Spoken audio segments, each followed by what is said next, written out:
सुना देता हूँ। अच्छा अच्छा। तो एक बहुत मशहूर कवि हुए हैं शैल चतुर्वेदी, ये उनकी एक पोएम है, बहुत छोटी सी पोएम है, थोड़ा आपको 5 मिनट तक मिलना पड़ेगा। तो वो कविता ऐसे है। वैसे तो मैं एक शरीफ इंसान हूँ, आप ही की तरह श्रीमान हूँ, मगर अपनी बाई आंख से बहुत परेशान। अच्छा ये आप चलती है, लोग समझते हैं चलाई गई है, जानबूझकर हिलाई गई है।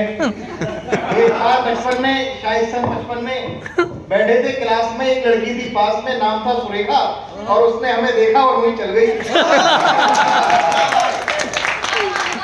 लड़की हाय हाय क्लास छोड़ बाहर निकल गई। उसके बाद हमें याद, प्रिंसिपल ने हमें बुलाया, लंबा चौड़ा लेक्चर पिलाया, बोले शर्म नहीं आती, ऐसी गंदी हरकत करते हो स्कूल में, हुआ यह परिणाम, कट गया नाम बमुश्किल तमाम, मिला एक काम, गए इंटरव्यू में, खड़े थे क्यू में, एक लड़की सामने अड़ी, अचानक मुड़ी, उसकी नजर हम पर पड़ी, ये फिर फिसल गई, चल गई। लड़की उछल गई, दूसरे उम्मीदवार चौंके, लड़की का पक्ष लेकर भौंके। फिर क्या था, मार मार जूते चप्पल, तोड़ दिया हमारा बक्कल, चप्पल पैर रखकर भागे, लोग बात पीछे हम आगे, डरकर घुस गए घर में, भयंकर पीड़ा थी सर में, बुरी तरह हाँफ रहे थे, मारे डर के कांप रहे थे। तभी उस गृहिणी ने पूछा कौन, हम खड़े रहे मौन, वो बोली बताते हो या किसी को बुलाऊं, और उससे पहले कि मैं जवान हिलाऊं, वह मारे गुस्से के जल गई, साक्षात दुर्गा सी दिखी, बुरी तरह चीखी।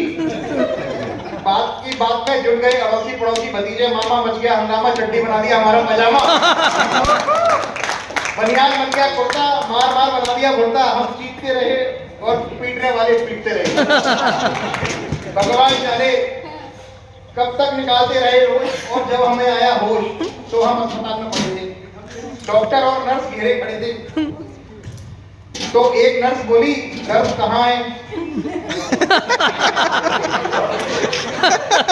अब हम कहाँ बताते, फिर चल गई, और इससे पहले कि कुछ कह पाते चल गई। नर्स ने कुछ नहीं बोली, बाई गॉड डॉक्टर को खल गई। तो थोड़ी आउट हुआ ना ना, बोला इतने सीरियस हो फिर भी ऐसी हरकत कर लेते हो इस हाल में, शर्म नहीं आती, ऐसी हरकत करते हो अस्पताल में। उसके जाते ही आया वार्ड बॉय, देने लगा अपनी राय, बोले भाग जाएं चुपचाप, नहीं जानते आप बात बढ़ गई है, डॉक्टर को बढ़ गई है, केस आपका बिगड़वा देगा, ना हुआ तो मरा हुआ बतलाकर जिंदा ही गड़वा देगा। तब अंधेरे में कूदकर भाग आए खिड़की से कूदकर, एक दिन सकारे बाप की हमारे बोले हमसे गधे हो, 2.5 मन के हो गए हो, फिर भी बाप के सीने पर लदे हो, कुछ नहीं कर सकते तो शादी ही कर लो। लड़की देख लो, मैंने देख ली है, जरा हेल्थी कच्ची है, बच्ची है फिर भी अच्छी है, वो भी ऐसी थी, बड़े घर की है, फिर बेटा यहाँ भी तो कड़की है। हमने कहा जी अभी जल्दी क्या है। तब एक दिन भगवान से मिलके धड़कता दिल ले पहुंच गए रुड़की, देखने लड़की, शायद हमारी होने वाली सास बैठी थी हमारे पास। हमसे पूछा यात्रा में तकलीफ तो नहीं हुई, और फिर चल गई। वो समझी कि मचल गई, बोली लड़की तो अंदर है, मैं तो लड़की की माँ हूँ, लड़की को बुलाऊं, और इससे पहले कि मैं जवान हिलाऊं, आँख चल गई दोबारा, और उन्होंने किसी का नाम ले पुकारा, झटके से खड़ी हो गई, हम जैसे गए थे वैसे ही लौटाए, घर पहुंचे मुंह लटकाए।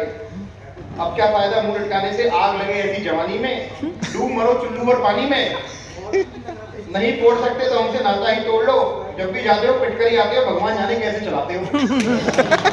अब आप ही बताइए, मेरा मतलब है कोई रास्ता निकालिए, कहां तक गुनगाऊं अपनी इस आपके कमबख्त जूते खिलवाएगी 1-2 लाख के, आप ही बताइए, मेरा मतलब है कोई रास्ता निकालिए, जवान हो या अद्धा, पूरी हो या अद्धा, एक लड़की जिसकी एक आंख चलती हो, पता लगाइए और मुझे बताइए।